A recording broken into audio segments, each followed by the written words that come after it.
Nay! Manganganak na ata ako! Ha? Manganganak ka na? Eh, hindi ko nga alam na buntis ka!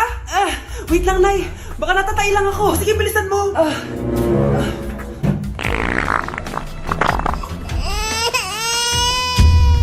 Nay, nanganak na ako! Ha?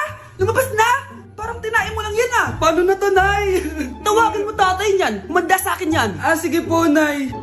Babe, punta ka daw dito! A few moments later. Hello po! Nay, nandito na siya! Nay, ano ba? Sabihin mo na! Anak ng mayor yan!